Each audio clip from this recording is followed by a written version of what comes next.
Just doing a quick review here on the 530 Freestyler that I have. I get a new boat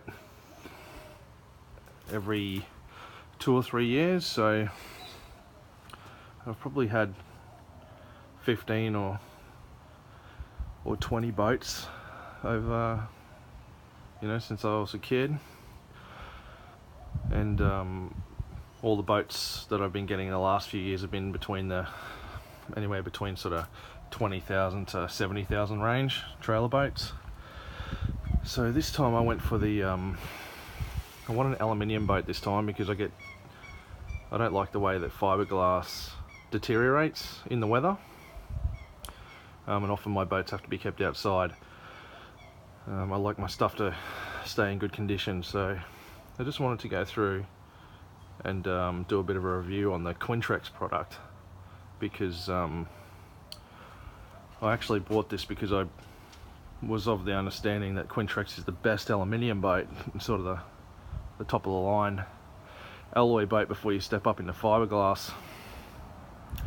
So with this boat, this is actually the fish pack. So this part of the seat here actually folds up and has a bit of a seat here, which means that this normal walk-through section that you would normally have is actually solid. So if I was to do this boat again, I definitely wouldn't have any of this. So none of this is well made at all. It's like an afterthought, and it certainly feels that way. It's very, very heavy in the boat. It's made really solid. They've sort of over-engineered it. Instead of it being designed really well, they've just made it extra strong, so they don't have any claims or anything.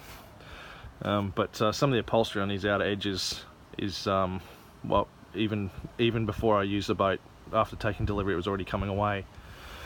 So don't like this. I would much prefer have the standard seat they have in the back, and then have this walk-through section here. So anyone considering one of these, I would definitely go that option, and don't get suckered into this, because this isn't what you want. But it also means I have the flat floor section up here, which has a floor in here, and you can take these cushions away, and then this whole thing becomes a casting area. There's so much space up the top here for standing and casting and fishing that I never ever use this. And taking the cushions in and out, it's a pain in the arse, and I've always got the family in here, so I never use it. Although if I was to buy this boat again, I would definitely get this incorporated, and I would have a live well plumbed somewhere else into the boat. Love the windscreens. I've come from a side console fishing boat.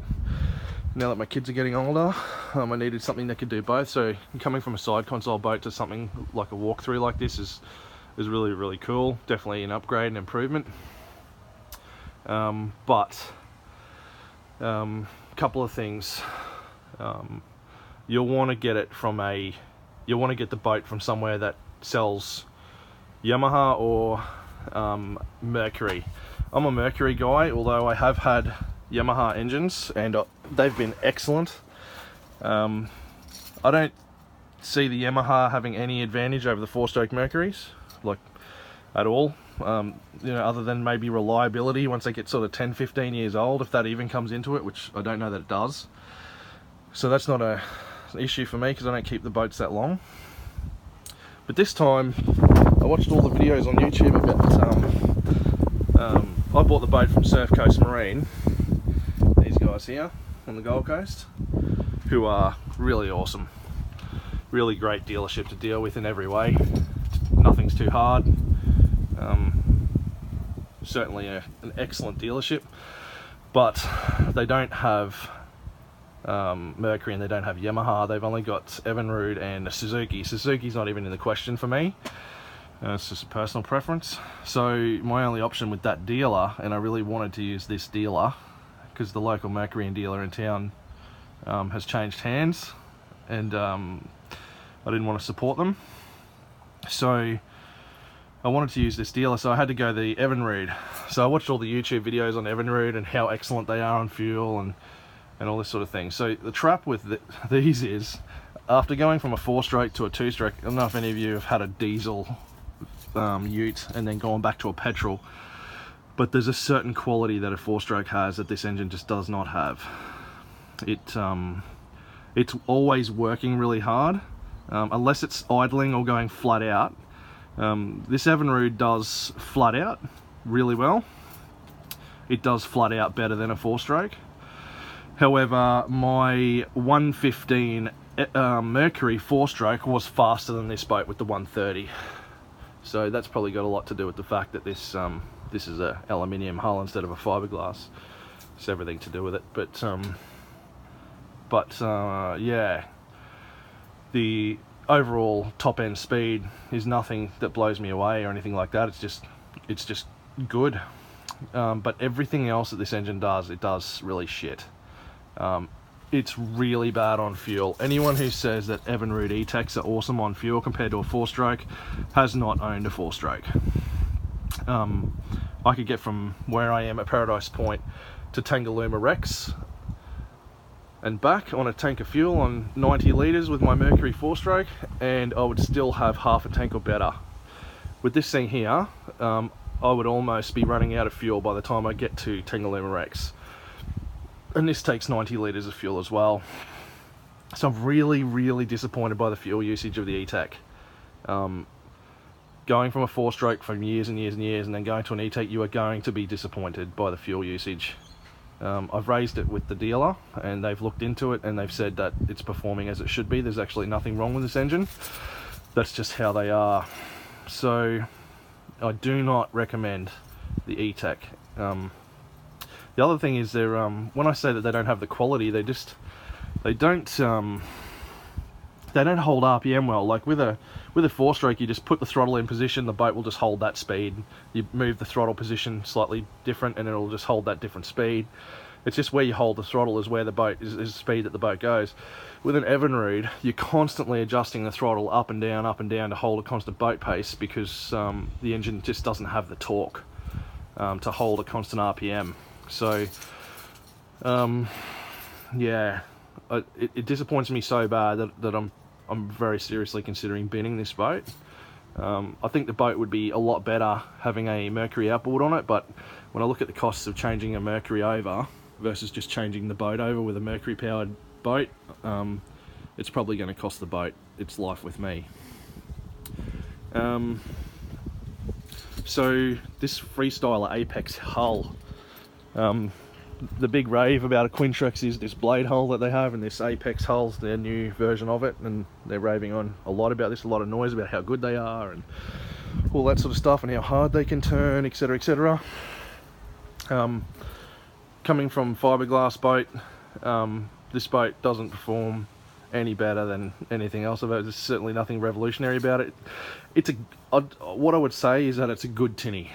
It's a good aluminium boat, as far as ride goes, but it's also by far the heaviest boat, aluminium boat I've ever had. So any of my other boats, if they'd had the weight in them that this has, they may be just as good. It sits down very low in the nose as well. It doesn't sit level in the water, it sits down in the front at rest, and that's accentuated when you go stand up the front. That happens even more. So this one's got the Alterra, the self-deploy Minn Kota saltwater version on the front, which is sort of top of the spec at the moment, and that's actually been fantastic. Going from a motor guide to that Minn Kota has been fantastic. There's just no comparison between a motor guide and a Minn Kota. I've had many of both, and the XI5 is just rubbish. It corrodes, it fails, the batteries die all the time, the remotes are weak, but the Minn Kota is an excellent machine that never fails. It doesn't corrode, it does what it's supposed to. Fantastic thing. This time I went from the Lowrance HDS unit to the Elite TI. That was also a mistake, going back from the HDS to the TI. I thought I could cut some corners there and save a few dollars, and the extra money you pay from the HDS is worth every cent. I would never go the Elite TI unless you haven't had a HDS, in which case, you know, it's still shit. The Elite TI is still a crap unit compared to, you know, anything. It's just a big screen, sort of with a Lowrance badge on it. It's certainly nothing like a HDS unit. So yeah, I don't really rate the boat good or bad. The family really like it. It's really easy to maintain and look after because it's aluminium. But there's just stuff like inside here. Yeah, well, look, just here. There's all this glue and stuff that's running down. It's all the way along this sort of white piece here, armrest or whatever that is. All the way along the bottom of that, it's all running down, and like that pisses you off on a brand new boat. Yeah, and like what I would say is it's not a bad boat. I'd just say all the stuff they say about the Quintrex being so much higher quality than anything else. I was actually looking at a Stesco Golf Runner 590. That's what I was looking at. And you know, they say, oh, you know, there's more side ribs and all this sort of stuff, but at the end of the day, I've never cracked or broken a boat for any reason in any conditions. So, you know, this boat's had as many issues as anything else. I don't rate it any better quality finished. It's just a boat, but you know, you're paying $10,000, $15,000, $20,000 more. But if it's anything like a Toyota, you'll get that back on the back end at resale. So I am a boat guy. I've come from racing and you know, years and years and years of tournament fishing and recreational fishing, and I am one of those guys that puts you know, 30 or 40 hours on his boat every month. The big upside to the Evinrude is that you're never have to service it like that, and that's a huge thing. Like, no one's got time to take their boat down to Mercury for a service. Like, no one's got time for that. It's a real pain in the ass. We've hardly got time to use our boats, let alone take them in for service every, what do they want, every 100 hours or something? Anyway, it's a pain in the ass. Whereas that thing, you never have to service it. I don't care what the dealer says, it's never going in for a service. I'll do the gear case oil maybe every 3 years or something, if I have it that long. But just keep it washed and corrosion free, and that's it for me and servicing with that thing. But yeah, honestly, I wouldn't care if a Mercury was twice the price. A four-stroke 115 or 130 Mercury was twice as much as that engine. It's more than twice the value. I like the look of the Evinrude. Looks cool, but it's you know, it's an entry-level engine, and I'm really disappointed with it. It's really rubbish. Really rubbish. I certainly don't notice the extra power. I know you see the side-by-side demos and all that stuff. When you've got the boat alone, you don't notice any of that. My old four-stroke on my 180 Sportfish Pioneer would have whipped this boat's ass out of the hole and in a straight line everywhere. So yeah, I certainly don't notice it, especially not on a big heavy tinny like this. Is the boat cool? Yeah, it's cool. I see what they're doing. You know, I bought it for a reason. I would definitely next time put the standard seat in here and have the walkthrough, and then leave the fish deck at the front. I think that would be the compromise now that I've owned this boat. I certainly like the look of it. I feel good when it's in the water and I walk down the marina and jump in it. It definitely makes me feel good. But yeah, is it worth? Will I buy another Quintrex? Yeah, I don't know. I don't think so. I think I'll be able to say been there, done that. But yeah, I'm not unhappy with it. But you know, when you have a purchase of this magnitude, you certainly want to be really happy with it. And I'm not really happy with it. It's just not bad. But yeah, what would definitely make it better, definitely have these seats in here with the walkthrough. That would make it a heap better. Have a Mercury or a Yamaha where that says Evinrude. Change this part that says Elite TI to HDS.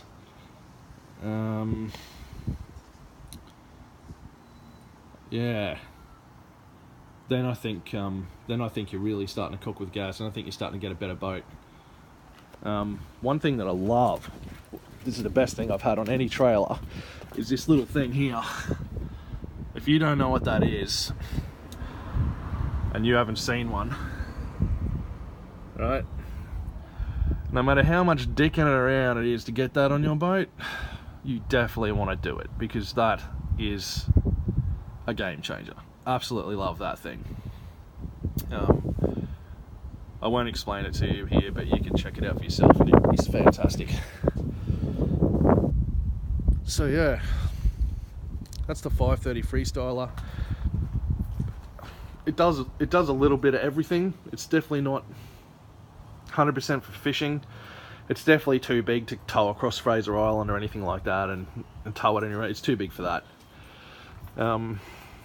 You know, my favourite boat still remains the Bluefin 5.35, I think a 4.45, 4.35 Wildcat. That was my favourite boat. That was the best all-round boat. The Bluefin 4.35 Wildcat. I have not been impressed by it, and I've had brand new bass boats. I've had all kinds of boats, and that was the best all-rounder, and it was just a tinny. Cost me 28 grand, fully loaded with all the electrics, HDS unit, the whole lot. Surf Coast Marine supplied that for me as well, and that was by far the best boat I've ever had. So super stoked with Surf Coast Marine. They've done really well. They're a good dealership. Paul is certainly the apex boat sales guy in town. Certainly has a nature that you can trust and build a relationship with, so he's a good guy, and everything at that place flows down from him. But yeah, that's my honest review. Of course, you know, everybody's going to have their own. I've had a lot of boats, and I'm not part of the dealer network. I have no affiliation with Quintrex or Evinrude or anything else. That's if you're considering buying one of these boats, you know, you can ask me any question or whatever. But yeah, that's my honest opinion. I think I've had it for about maybe 6 months now, 4 to 6 months, and yeah, that's what I think of this Freestyler. I think I'd give it a 6.5 out of 10 as in that combination.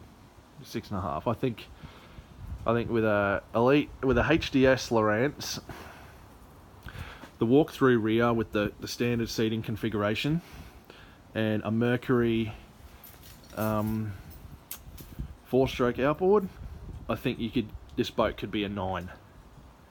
It could be a 9, which is as good as boats get, really, in this price bracket. And you know, with the Yamaha, it'd be an 8.5. I think the Mercury's just that bit better than the Yamaha.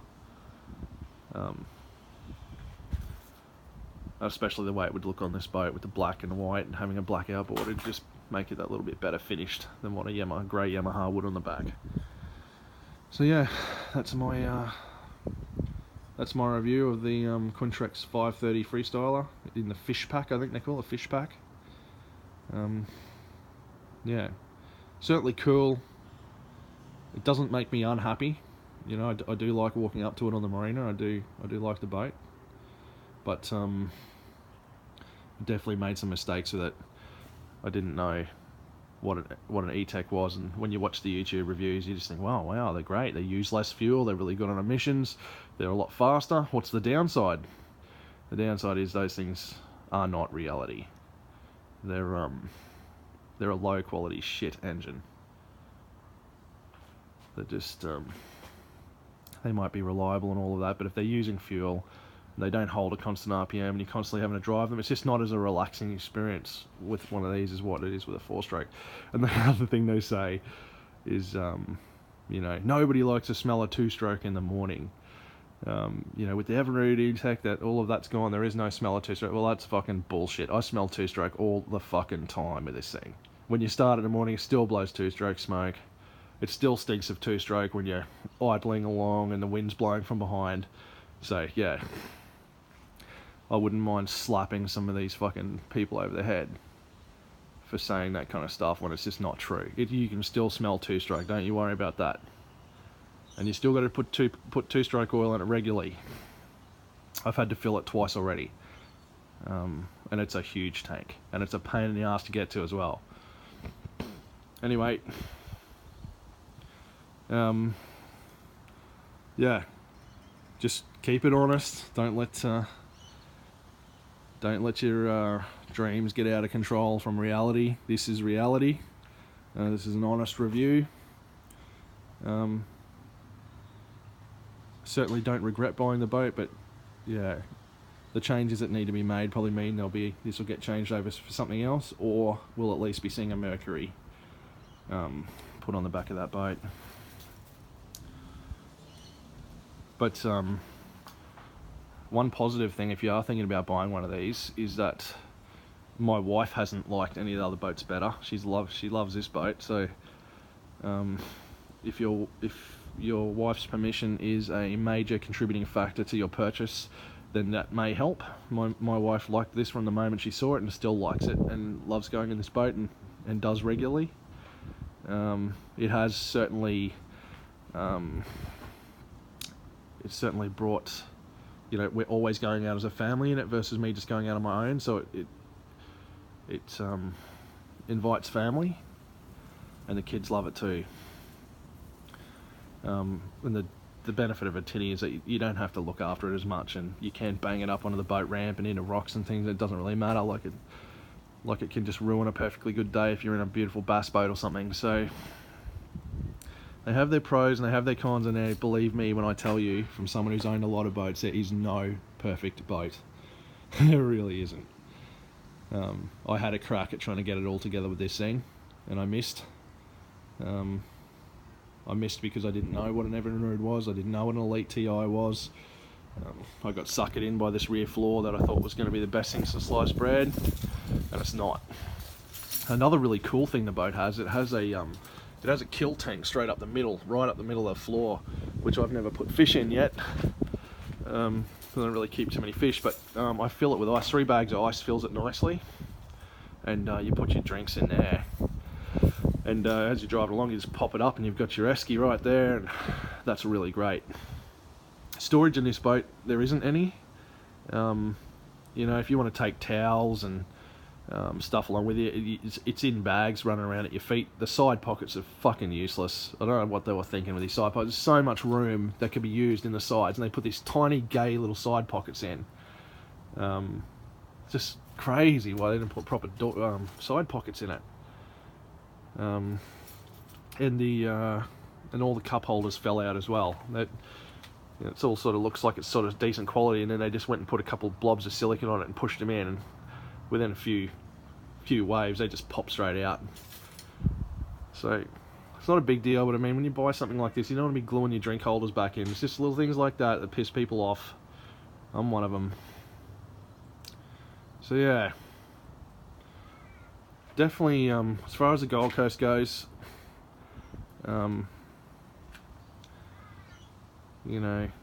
I think Surf Coast Marine are the best dealer. There's just a tiny little air of dodginess about the other ones. They just don't make you feel very comfortable. Whereas there's none of that with Paul and his team. They're all really professional. And you do have to factor those things. I actually had a deposit on a boat that I liked a lot better than this one, but because of the team didn't make me feel comfortable, I actually went for the boat I didn't want as much with Paul and Surf Coast Marine, because I felt so much more comfortable with them, and I felt that if there was trouble down the line, that those guys would be there to support the product more so than the other guys. And there's all these sorts of things you have to consider when you're purchasing a new boat. Anyway, that's my review. If you can get some value out of that and it helps you sort of think a little more clearly on your purchase so that you can make the right one, and it might give you some more questions to ask Paul or the boys when you're placing your order. And yeah, make sure you get the right boat the first time, and those guys will be all about helping you get the right boat the first time as well, because they want happy customers. Anyway, cheers.